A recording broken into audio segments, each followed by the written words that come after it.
Quadrilateral में हमारा क्या होता है, 4 साइड्स होते हैं। जैसे कि मान लीजिए ये हमारा क्या है, ये quadrilateral A B C D. A B C D क्या है, क्वाड्रिलेटरल। क्वाड्रिलेटरल कब बनता है, क्वाड्रिलेटरल में सबसे पहले होते हैं 4 साइड से। तो बता सकते हो इनमें 4 साइड्स कौन कौन सा है,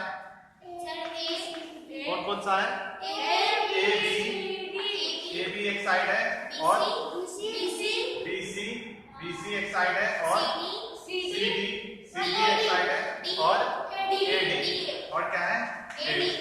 अच्छा, ये जो ए बी साइड है ना, मैं इसको ये भी लिख सकता हूँ बी ए, क्या लिख सकता हूँ, बी ए, और क्या लिख सकता हूँ, इसको मैं सी बी भी लिख सकता हूँ, इसको मैं बी सी भी लिख सकता हूँ, और इसको मैं बी ए भी लिख सकता हूँ। तो ये तो हो गई हमारी साइड की बात, ठीक है। यानी अगर मैं बोलूं कि ए बी सी डी एक क्वाड्रिलेटरल है, तो इसमें 4 साइड है, ए बी सी और सी डी और डी ए, ठीक है। इसके बाद इसमें ना तुम देखोगे 4 यानी 4 एंगल्स हैं। 4 एंगल कौन कौन से हैं, एक ए है, एक बी है, एक सी है, और एक डी है। तो मुझे बताओ ये जो ए है ना, मैं इसको ऐसे लिखूंगा, 4 एंगल्स देखो जरा कौन कौन से। एंगल पहला एंगल हमारा एंगल ए, और फिर कौन सा है, angle B, angle C, angle D. ठीक है। अब मुझे कोई बच्चा बताओ कि एंगल ए को मैं और क्या लिख सकता हूं, और किस नाम से लिख सकता हूं, एंगल ए को, हाँ बोलो, एंगल ए को मैं और किस नाम से लिख सकता हूं। तुम ना उस खिड़की को खोल देना, कोई सा भी। हाँ। अच्छा अब बताओ जरा, हाँ एंगल ए को मैं और क्या लिख सकता हूँ, क्योंकि कई बच्चे को ना ये नहीं पता होता है। जैसे एंगल ए है, ऐसे तो लिख ही सकते हैं एंगल ए को, और भी कई तरीके हैं।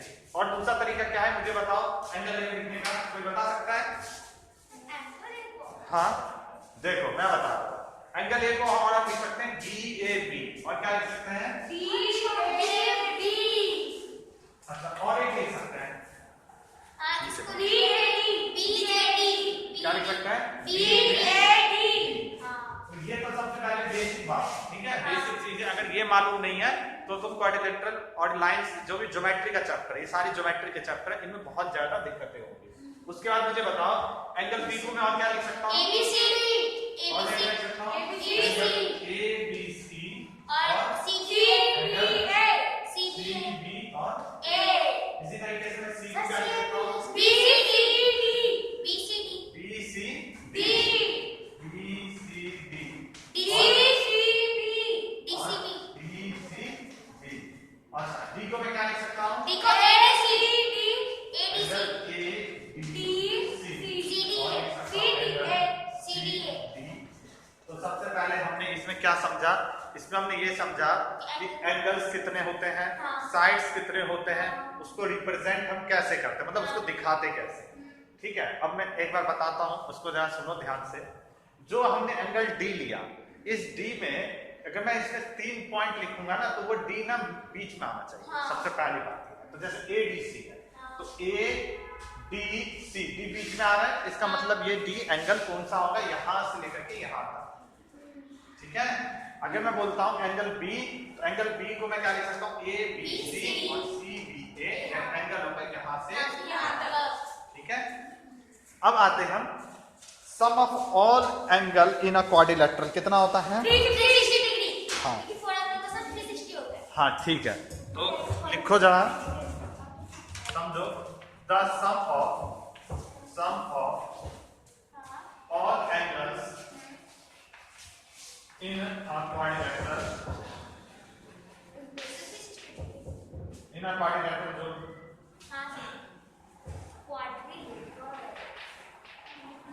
क्वाड्रिलेटरल उसमें कितना होता है, जैसे angle A plus angle B plus angle C plus angle D, कितना होगा ये 360 डिग्री होगा। इसको समझना है, इसमें एंगल अपोजिट भी होते हैं ना, हाँ अब वो हम समझेंगे अलग अलग मतलब इसके बहुत सारे टाइप्स होते हैं ना, तो उन बहुत सारे टाइप्स में समझेंगे कि कौन किसके बराबर एंगल होता है, कौन सी साइड किसके बराबर होती है।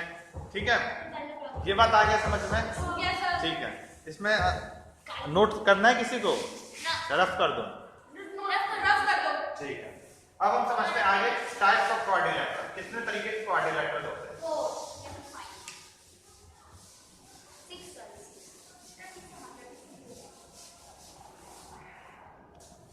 आगे देखो, types of quadrilateral.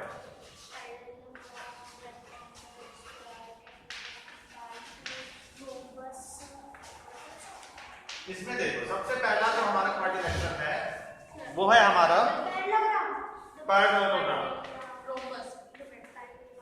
Parallelogram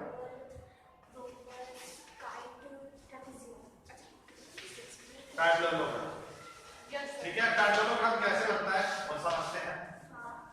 parallelogram एक ऐसा क्वाड्रिलेटरल होता है जिनमें कि अपोजिट साइड्स जो होते हैं वो पैरेलल होते हैं।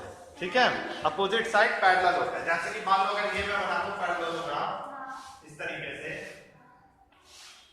ये हो गया हमारा A B C and D, तो इसमें ये साइड इसके पैरेलल होगा, यानी A B side C D के पैरेलल होगा।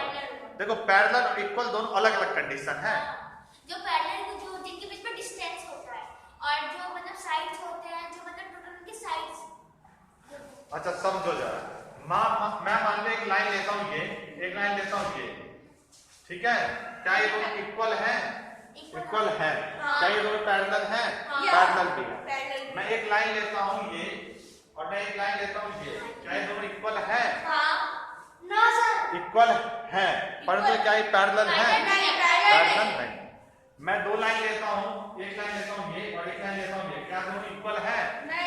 क्या ये पैरेलल है?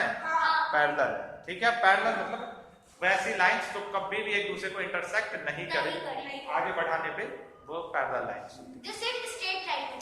हाँ देखो स्ट्रेट लाइन तो ये भी है, स्ट्रेट नहीं है ना ये, बस ये क्या करेगी आगे जब जाएगी ना, आगे जब जाएगी तो ये इसको ना इंटरसेक्ट कर देगी, तो जो इंटरसेक्टिंग लाइन हो गई, ये पैरेलल लाइन नहीं है। ठीक है, लेकिन जो पैरेलल लाइंस होते हैं कभी एक दूसरे को इंटरसेक्ट नहीं करते। इनफाइनाइटली तुम दोनों तरफ बढ़ाओ कभी इंटरसेक्ट। हाँ, तो इसमें ना जो पैरेललोग्राम है इसमें क्या होता है कि आमने सामने के साइड होते हैं पैरेलल। क्या होते हैं? पैरेलल। यानी कि ए बी जो है, मतलब पैरेलल को लिखते हैं कैसे? ऐसे, ये साइन है। तो यानी इसमें ए बी जो है वो पैरेलल होगा किसके? सी डी के। एंड ए बी सी जो है वो पैरेलल होगा किसके? ए डी के। और साथ साथ तुम्हारे पास ये भी होगा कि ए बी जो होगा ना इक्वल होगा सी डी के, और साथ ही साथ बी सी जो होगा वो इक्वल होगा ए डी के। ये कंडीशन किसकी होती है? पैरेललोग्राम की। किसकी कंडीशन होती है ये? पैरेललोग्राम। हाँ, उसके बाद इसके बाद एक और कंडीशन ये है कि इसके अपोजिट एंगल्स भी बराबर होता है। ए बराबर होता है सी के, ए किसके बराबर होता है? सी के, और बी बराबर होगा यानी अपोजिट एंगल आपस में क्या होते हैं? बराबर। इसको हमें अपने दिमाग में बिठा लो कि जो पैरेललोग्राम जैसे बोलेगा तुम्हारे पास कि ए बी सी डी एक पैरेललोग्राम है, तो तुम तुरंत समझ जाना कि उसके अपोजिट साइड्स इक्वल होंगे, अपोजिट एंगल इक्वल होगा और वे सारी साइड्स आपस में बराबर। ठीक है, तो ये हमारी जो कंडीशन होगी वह किसकी होगी? हाँ यहाँ एंगल बी बराबर होगा एंगल डी होगा। ठीक है, अच्छा एक चीज और समझो, डायगोनल समझते हो? डायगोनल क्या होता है? डायगोनल सर क्या क्या होता है बताओ? जैसे सर अगर बीच में अगर लाइन किसी अगर उसकी लाइन ओ है तो ओ ए हो जाएगा, ओ बी ओ सी नहीं सर, तो इंटरसेक्ट। देखो मैं बताता हूँ डायगोनल क्या होता है। जैसे कि मैं ना अगर ये क्वाड्रिलेटरल है, इसको थोड़ा बड़ा बना देता हूँ, ये मान लीजिए हमारा quadrilateral A B C and D. इसमें ना दो डायगोनल है। डायगोनल्स वो होते हैं जो इनके अपोजिट पॉइंट्स को मिलाते हैं। जैसे कि ये इसको मिलाएंगे ना, ए सी हमारा डायगोनल होगा और इन दोनों को मिलाएंगे तो BD आ जाएगा। ठीक है, अगर ये दोनों मान लो O पॉइंट से इंटरसेक्ट कर रहे हैं तो हमेशा ये बात याद रखना, हमेशा ये बात याद रखना कि BO जो है वो OD के बराबर, BO जो है OD के बराबर होगा और साथ साथ OC जो है OA के बराबर होगा, ये बराबर होगा OC। ये बात ये पढ़ के ये सारी कंडीशन को याद रखना है। जैसे तुमसे बोलता है कि ABCD इज अ पैरेललोग्राम तो तुम समझ जाओगे कि उनकी साइड्स, उनके अपोजिट एंगल्स, उनकी डायगोनल्स आपस में बाइसेक्ट करेंगे। ये बात आई समझ में? हाँ। आगे हम बढ़े, आगे हमारा रोम्बस। नेक्स्ट हमारा जो क्वाड्रिलेटरल है वो क्या है? रोम्बस। और एक चीज याद रखना कि चाहे कोई सा भी क्वाड्रिलेटरल हो, हमेशा सम ना 360 के बराबर होगा। क्योंकि सिर्फ 4 एंगल होते हैं ना, 4 एंगल में सब 360 होता है। हाँ, हमेशा कितने के बराबर होगा? सम उनका 360 के बराबर होगा। ठीक है, चलो कोई डाउट है तुम सबका? सेकंड देखते हैं, सेकंड है हमारा रोम्बस।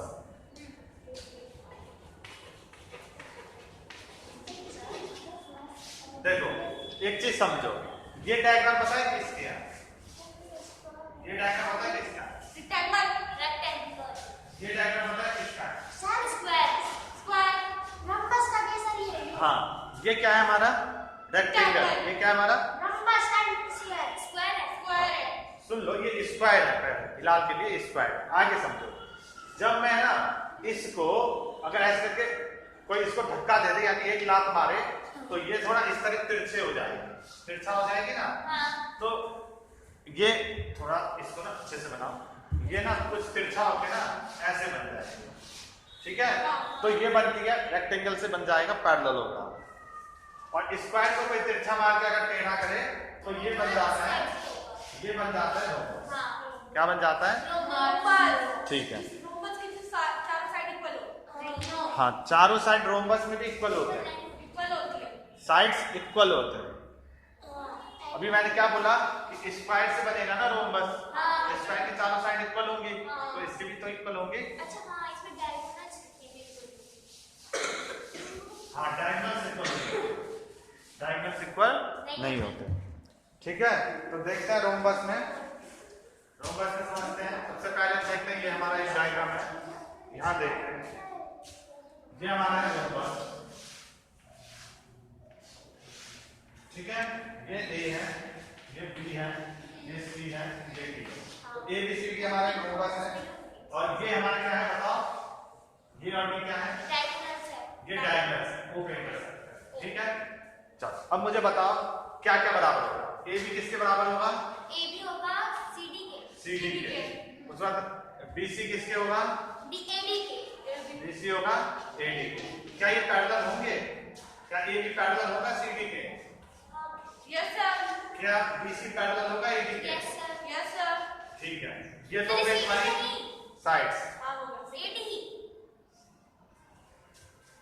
ये तो गई हमारी साइड्स। अब मुझे बताओ डायगोनल में, क्या डायगोनल हमारा AC जो है वो बराबर होगा दूसरा डायगोनल BD के?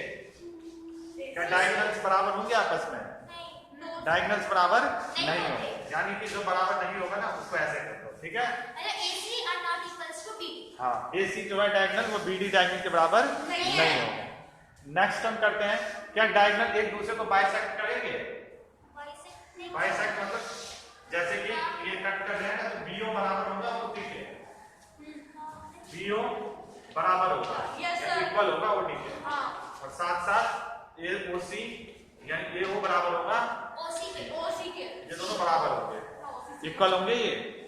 ठीक है, मतलब से बाइसेक्ट जो होते हैं वो इक्वल होते हैं बट डायगोनल्स इक्वल नहीं होते।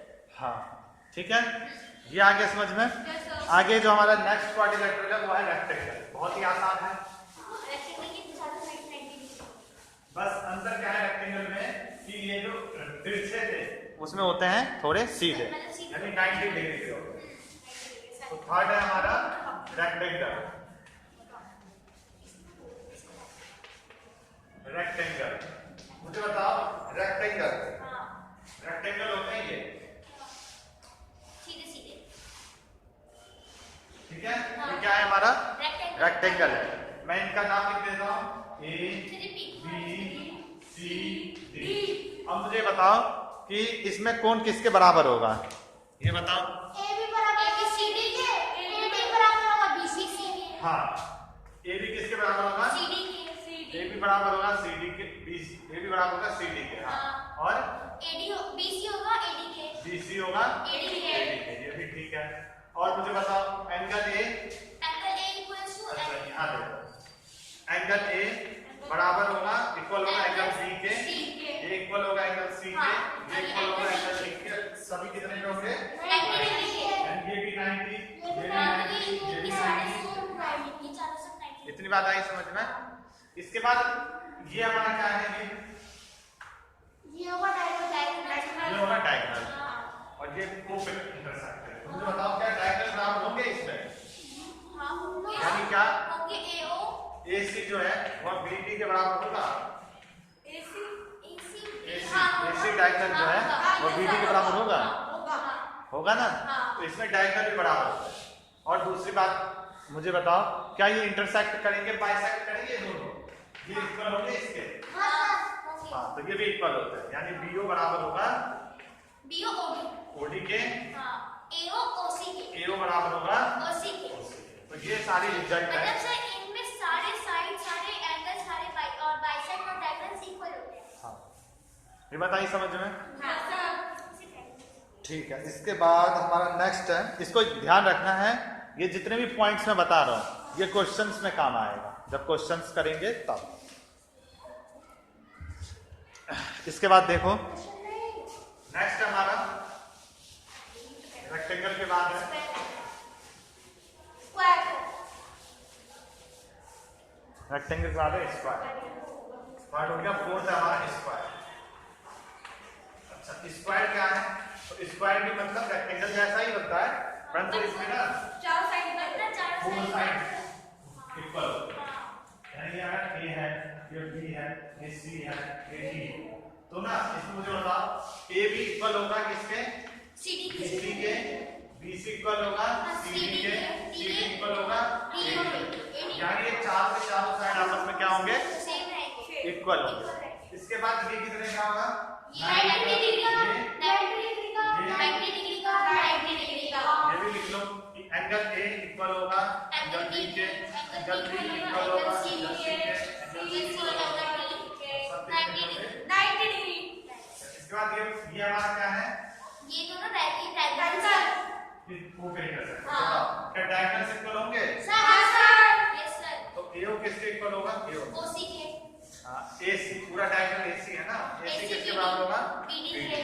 क्या ये डायगोनल इंटरसेक्ट करेंगे, या AO किसके बराबर होगा, ओसी के, एंड BO होगा OD के। ठीक है। और कुछ रिजल्ट है, ये सारे रिजल्ट इसमें क्या होंगे, इक्वल्स होंगे। बस डायगोनल पे 90 डिग्री का होगा ना, क्या, डायगोनल पे 90 डिग्री का होगा ना। हाँ ये भी याद रखो, ये भी 90 डिग्री का, ये भी 90 डिग्री का, ठीक है। तो लिखना चाहो तो लिख सकते हो कि एंगल EOC इक्वल होगा एंगल AOB इक्वल होगा एंगल AOD इक्वल होगा एंगल BOC और सभी इक्वल कितने होंगे, 90। ये बताइए समझ में आया, समझ में अच्छे से, ठीक है। स्क्वायर के बाद हमारा जो नेक्स्ट है वो है ट्रेपीजियम। क्या है, ट्रेपीजियम, और ट्रेपीजियम को भी समझ लेते हैं। चलो ट्रेपीजियम देखते हैं, नोट करना है किसी को इसमें, नो सर। ठीक है आगे देखते हैं।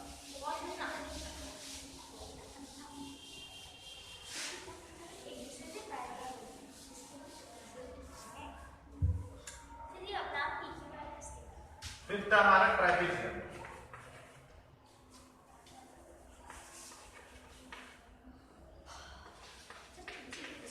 ट्रेपीजियम का डायग्राम आता है किसी को, हाँ, कैसे बनेगा, जो मतलब एक जो पहले पैटर्न होते हैं। चलो देखो जरा मैं बताता हूँ, कैसे बनता है डायग्राम। हाँ यस सर। ठीक है, और इनका नाम ले लेते हैं, PQ वाले से हाँ सर ये हाँ। PQ वाले। अब मुझे इसकी प्रॉपर्टीज बताना क्या होता है। सर प्रॉपर्टीज, सर ये ना एक दूसरे अपोजिट पैरेलल होती हैं। अपोजिट साइड पैरेलल तो होती हैं, परंतु केवल ये और ये होती है। नहीं, अपोजिट साइड तो ये दोनों भी है ना, तो ये दोनों पैरेलल नहीं होंगे, ये दोनों पैरेलल केवल ये और ये पैरेलल। तो यानी कि PQ जो है वो पैरेलल होगा और उसके साथ साथ PQ जो है वो इक्वल नहीं होगा ऐसा, ये भी लिख दिया आप। ठीक है, तो ये हमारा क्या बनाएगा, ट्रेपेजियम बनाएगा। अगला है बच्चों आपका और लास्ट चाहिए क्वाड्रिलेटरल में, वो है हमारा काइट। क्या है, टाइट में लास्ट है ना, टाइट में लास्ट है हमारा काइट। हाँ वो तो दूसरा टॉपिक हो गया ना, क्वाड्रिलेटरल में पूछा। आगे देखो जरा काइट। ठीक है, काइट देखो जरा। काइट की वैसे कोई प्रॉपर्टी नहीं है और इसको ऐसे समझ लो क्या होता है। हाँ देखो ये कुछ इस तरीके का है, ऐसे ऐसे ऐसे। ठीक है, यानी पता नहीं इसका ये है, सी है, ये दोनों इक्वल होंगे। Yes sir. ये दोनों इक्वल होगा। Yes sir. इसकी प्रॉपर्टी लिख लो कि BC जो है वह इक्वल होगा CD के एंड AD जो है वह इक्वल होगा AB के। ठीक है, बस इतनी प्रॉपर्टी है।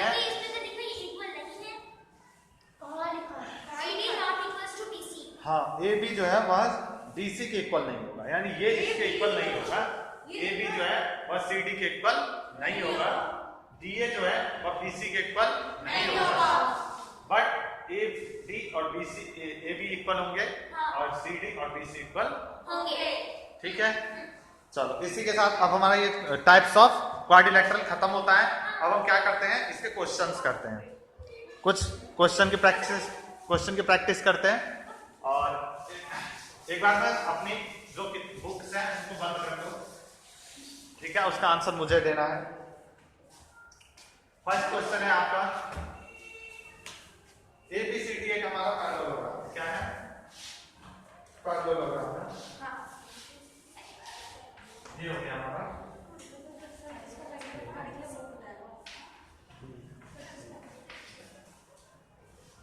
ABCD हमारा पैरेललोग्राम है, इन विच एंगल ये हमें दे रखा है 70। ये कितना दे रखा है, 70। देन हमें रिमेनिंग एंगल फाइंड करना है, यानी कि एंगल D कितना होगा, एंगल C कितना होगा, एंगल B कितना होगा। सभी ने अपना बुक्स बंद कर दिया ना? Yes sir. ठीक है, अब मुझे बताओ कितना है। मैं बताऊं? एक मिनट। सबसे पहले एक एक करके मुझे बताओ और तुम बताओ कि एंगल C बताओ कितना होगा। सर 70 डिग्री होगा ना? एंगल C कितना होगा? 70 डिग्री होगा। क्यों होगा 70? हाँ, क्योंकि अपोजिट एंगल पैरेललोग्राम में क्या होते हैं, सेम होते हैं, इसीलिए एंगल A अगर 70 है तो ये भी कितना होगा, 70 डिग्री। सिंपल ही था। हाँ। अच्छा, ये कैसे निकलेगा सर, इसको हम जो दो आंकड़ों का सम 180 डिग्री होता है। 180 सॉरी 90 होता है, लेकिन सर x मान के कर लेंगे। Yes sir.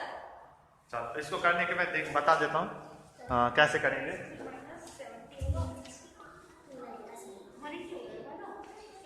देखो वैसे तो आसान ही है, बता देता हूँ। ये हमारा कितना आ गया, ये हमारा कितना आ गया, 70 आ गया ना।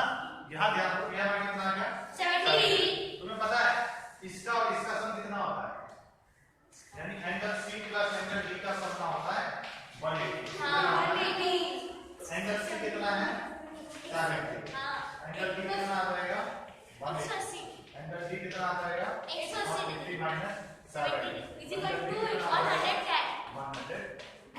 तो D का आ गया। एंगल D भी आ गया, तो एंगल B अगर ये आ गया 110 तो ये कितना होगा, 110। सिंपल क्वेश्चन था। ठीक है, हाँ अब नेक्स्ट क्वेश्चन हम देखते हैं।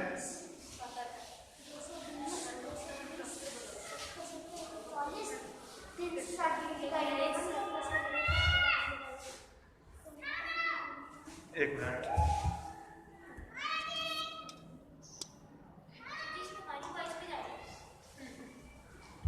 चलो इसके बाद अब हम करते हैं एक इसका नेक्स्ट क्वेश्चन है, question number find the value of x in the trapezium ABCD।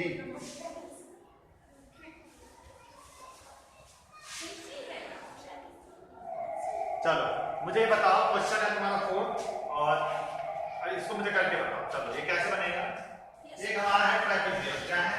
Trapezium. ये ट्रापेजियम है क्या? हाँ है। A B C D। अच्छा तुम्हें क्या दिया मैं वो बता देता हूँ। तुम्हें ये दिया है कि A जो है ना x - 20 है। कितना है? तो हमारे पास B जो है ना वो है x + 40। कितना है? x + 40। Then find the value of x। तुम्हें x की वैल्यू बतानी कितनी होगी, बताओ कैसे करेंगे, बताओ जल्दी। हाँ x + 40 है D और x - 20 है A। तो मुझे पहले तुम कैलकुलेट करके बताओ कॉपी में x की वैल्यू कितनी होगी जल्दी से।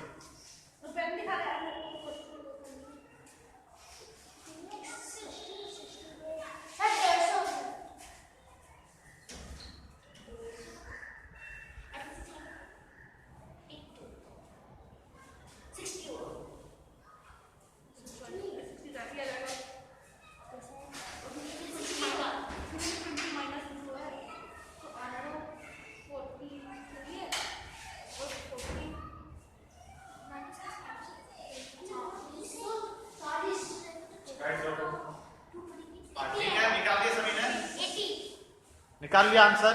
हाँ। कितना आया? 80 डिग्री। 80 डिग्री आया। हाँ। चलो हम करते हैं, कैसे करेंगे बताओ। ये दो पैरेलल साइड है, पैरेलल है ना, तो इनके एक ही तरफ के बने हुए एंगल का सम कितना होता है? अभी बताया था 180 होता है। हाँ। Means angle A plus angle B इनका सम कितना होगा? 180 डिग्री। तो एंगल A हमारा कितना है? x - 20 प्लस एंगल D हमारा x + कितना है? 40 दोनों का सम कितना हो गया? 180। तो मुझे बताओ x कितना हो गया? 2x और इसमें से इसको प्लस करेंगे 60 क्यों? हाँ सर, प्लस 20 होगा। होगा। 20 तो कितना आ गया? 180। यहाँ से 2x 20 को उस तरफ लेके जाओ, कितना हो जाएगा? -20। तो 2x = 160। हाँ। Then x = 160 upon 2 then x = 80 degree. आया समझ में? हाँ। सिंपल क्वेश्चन था, था ना सिंपल? हाँ। और करें यहाँ क्वेश्चन आंसर? हाँ सर, करते हैं। उसी का पीछे।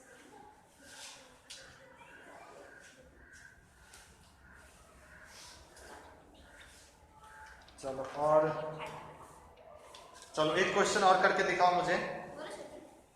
क्वेश्चन नंबर, चलो क्वेश्चन मैं लिख देता हूँ यहाँ। क्वेश्चन है तुम्हारा ये,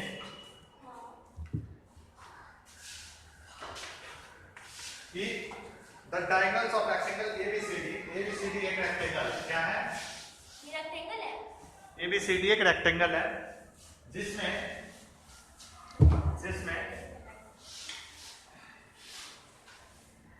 क्या क्या A B C D। ABCD क्या है? रेक्टेंगल है इंटरसेक्टिंग इन O। इनकी जो डायगोनल्स हैं O पे इंटरसेक्ट कर रही है, ये O पे इंटरसेक्ट कर रहा है। और उसमें क्या दिया है? BOC दिया है तुम्हें 68 डिग्री, यानी कि ये दिया है तुम्हें 68 डिग्री। ठीक है, फाइंड करना है ODA एंड A। तुम्हें ये वाला एंगल फाइंड करना है, बताओ कैसे निकालोगे? ODA ये बताओ कितना होगा जल्दी से? एंगल ODA हाँ प्लस 68 है जैसे को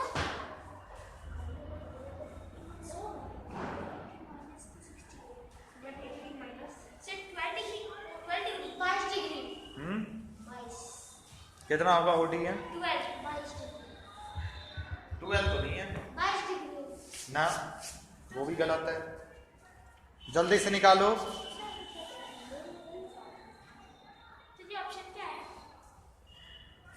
ऑप्शन है 55, 57, 56, 58। सर 112 आ रहा है सर। 112 भी नहीं होगा। 112 नहीं होगा।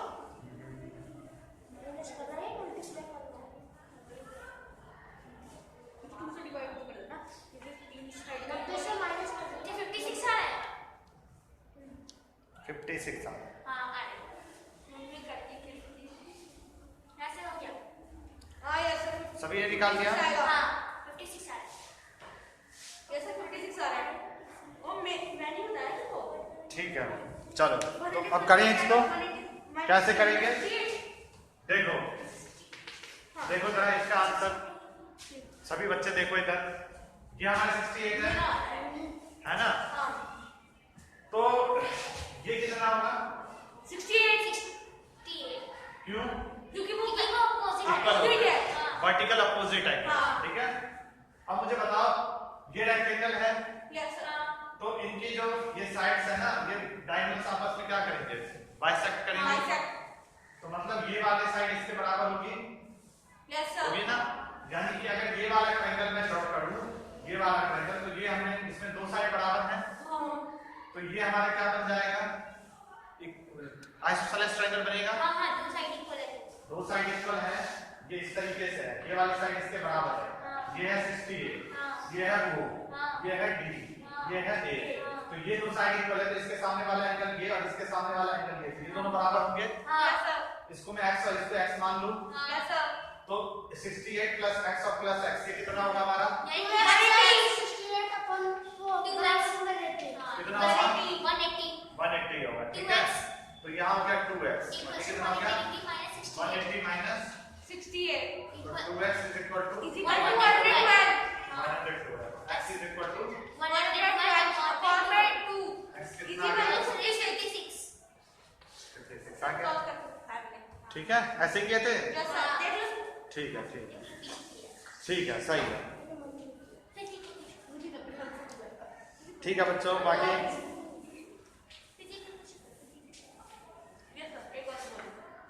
एक और क्वेश्चन दो, क्वेश्चन और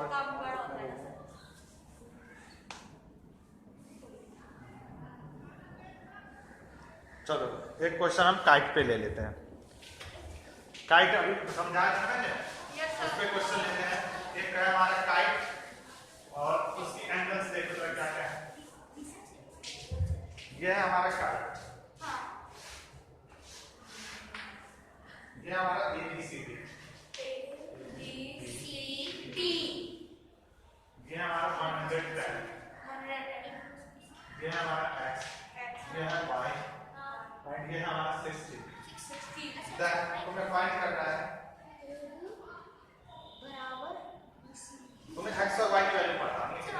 x और y सर y का तो होगा कहते हैं 110 क्योंकि वर्टिकल अपोजिट वो है।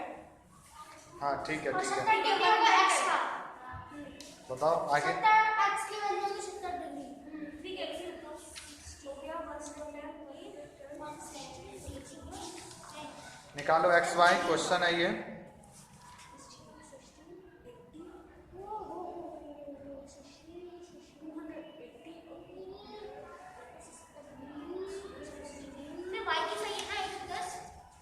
हाँ y की सही है, y की आएगी 110।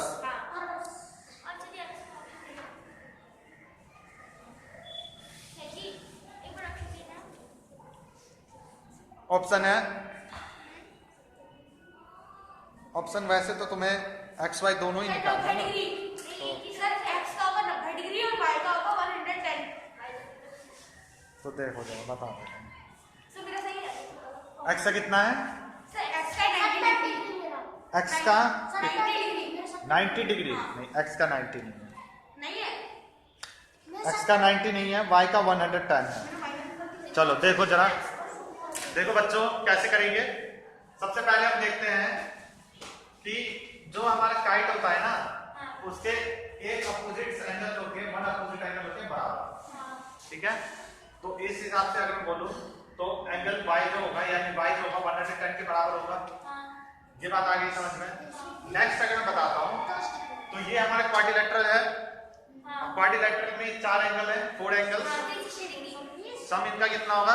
360 डिग्री होगा, यानी कि angle A plus angle B plus angle C plus angle D, 80 degree, ये होगा 360। 80 डिग्री।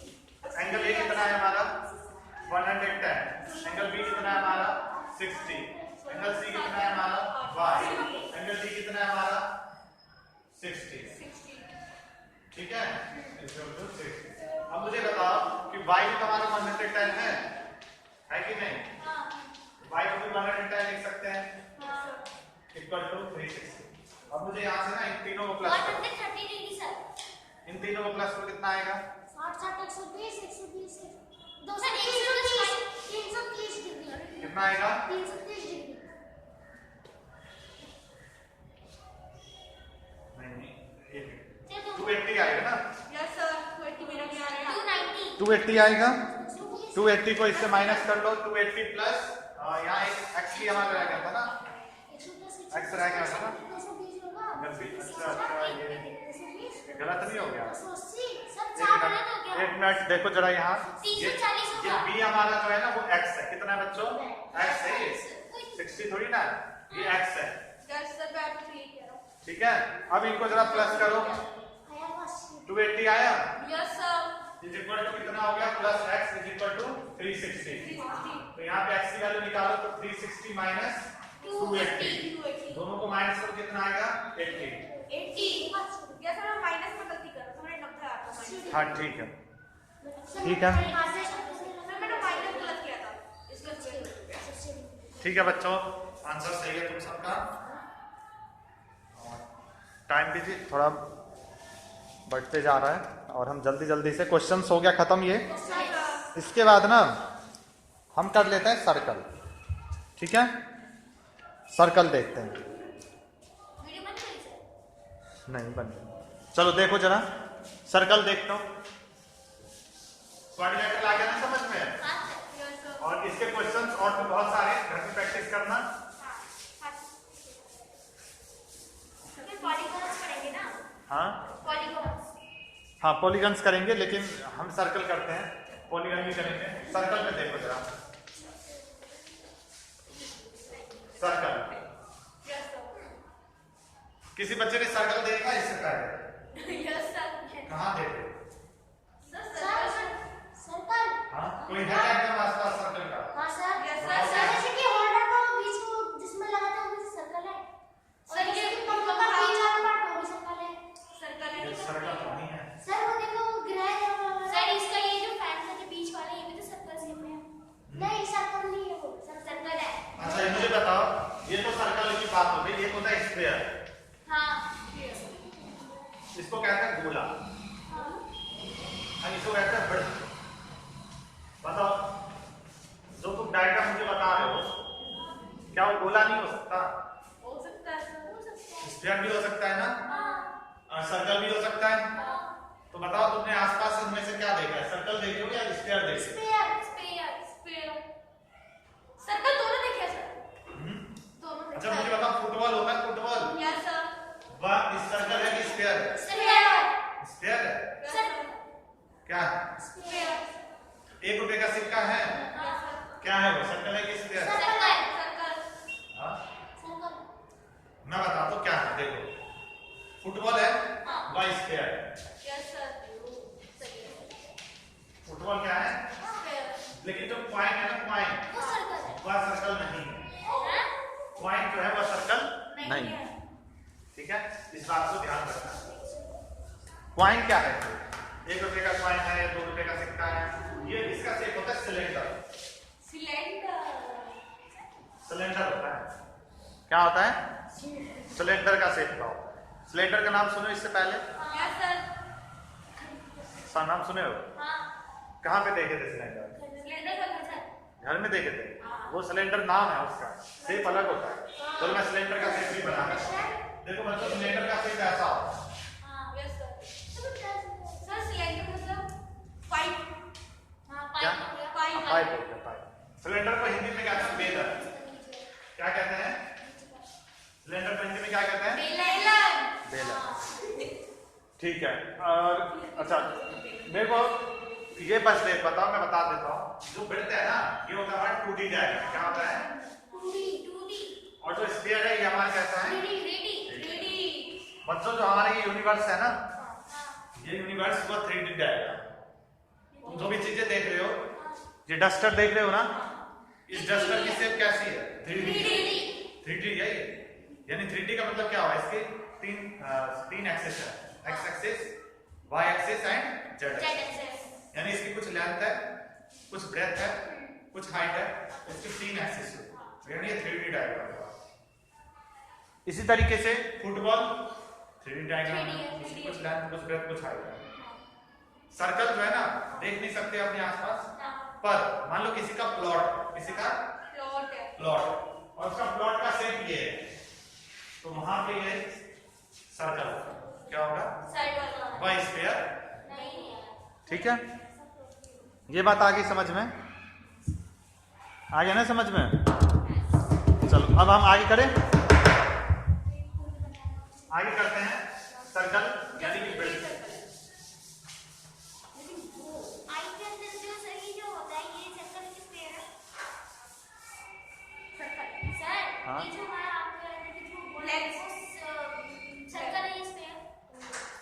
जो हमारे आगे की वो पुतली, Lens, हाँ। वो लेंस क्या तो है, वो लेंस है, वह ना तो सर्कल है ना ही स्फीयर है। इस तरीके का होता है वो, जो हमारी आई होती है ना वो इस तरीके से होती है। ये हमारा कैसा है, इसको हम कहते हैं lens, convex, convex, convex lens होती है। हाँ। ठीक है, लेकिन फिलहाल टॉपिक से हमें नहीं भटकना, सर्कल पे थे हम, सर्कल करते हैं। सर्कल हिंदी में क्या कहते हैं बच्चे इसको, देखो हिंदी इंग्लिश दोनों का नाम पता होना चाहिए। वृत्त और गोला। हाँ, कोई बता देगा हिंदी में पूछ लेगा कि इसकी क्या आकृतियां बताओ, तो वहां पता होगा ना वृत्त है। चलो आगे देखो, जो वृत्त होती है ये कैसी बनती है, ये हमारी बच्चों ऐसी बनती है। देखो जो मैं बहुत बड़ा वृत्त बना रहा हूँ, ये क्या है बच्चों हमारा वृत्त। तुम्हें पता है इस हमारी धरती कैसी है, वृत्त है। हमारे सिक्के कैसे हैं, वृत्त है, सर्कल है। घरों में जो तुम्हारी मम्मी रोटी बनाती है उसकी आकृति कैसी है, वृत्त। गोला नहीं है, सर्कल। वैसे तो वो सिलेंडर शेप का, लेकिन बात ये बताना चाह रहा हूँ कि ये सारे के सारे हमारी जो शेप है कैसे हैं, ये वृत्त है। लेकिन सर हाँ ये जो है ये 2D है, हाँ, ये 2D वृत्त है। हाँ। लेकिन वो घर में जाके वो मम्मी को बनाएगी, लेकिन वो तो 3D होगा। हाँ 3D होगा, तभी तो मैं कह रहा हूँ वो सिलेंडर शेप का होगा। हाँ, लेकिन फिर वो तो गोला होना चाहिए। हाँ? नहीं नहीं, वो सिलेंडर शेप का होगा। ठीक है, गोला तो होगा फुटबॉल। ये दिख रहा है ना, ये है वृत्त, इसके बीच में होता है केंद्र। ये अगर वो है तो वो हमारा क्या है, सेंटर। सेंटर को हम कहते हैं केंद्र, क्या कहते हैं,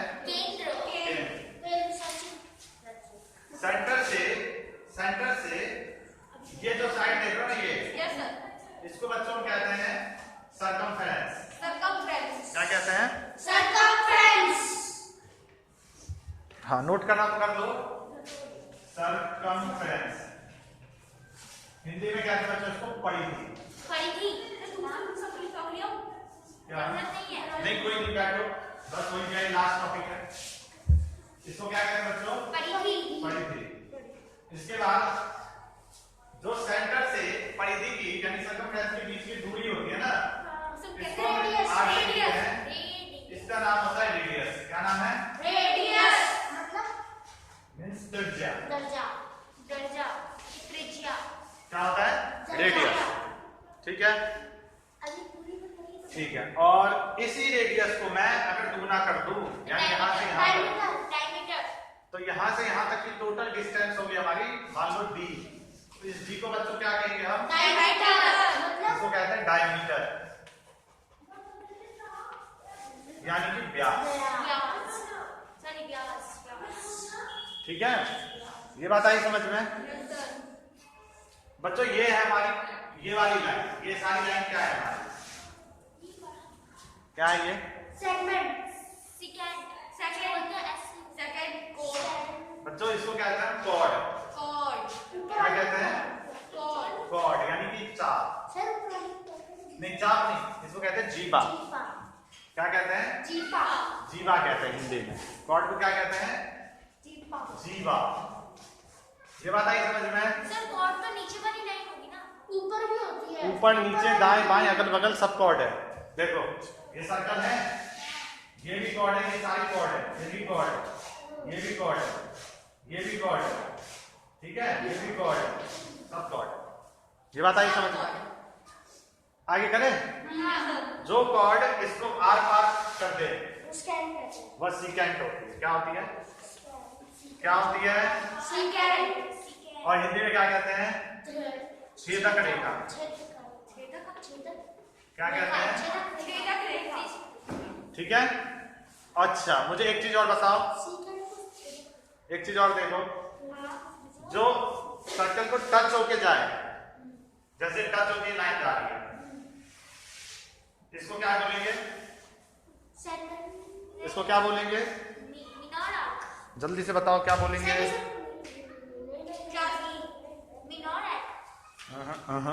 इसको बोलते हैं हम टेंजेंट, मतलब स्पर्श रेखा।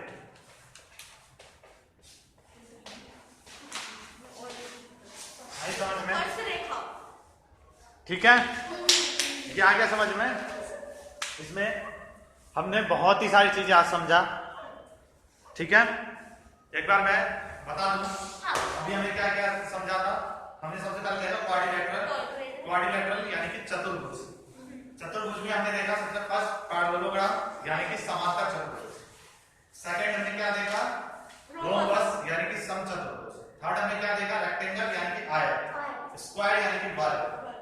उसके बाद हमने क्या देखा? ट्रापेजियम यानी कि समतल।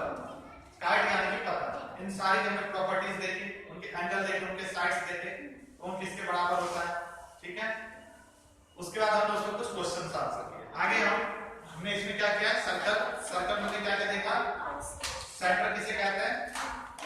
सर्कमफ्रेंस। अच्छा, एक चीज और नोट कर दो, जो तुम्हारी ये सर्कमफ्रेंस है ना, इसी को हम कहते हैं पेरीमीटर। इसका फॉर्मूला होता है 2 पाई r। पाई की वैल्यू भी नोट कर लो। पाई की वैल्यू होती है 22/7 या 3.14। ठीक है, ये क्या हो गई आपकी पाई की वैल्यू हो गई। और फिर हमने क्या देखा? सीकेंट देखा, कॉर्ड देखा, डायमीटर देखा, टेंजेंट लाइन देखा। इन सारी चीजों को हमने अच्छे से समझा। बाकी इसमें बहुत सारे टॉपिक हैं, उनको हम अगली बार कवर करेंगे। तो आज की क्लास में इतना ही। ये लो।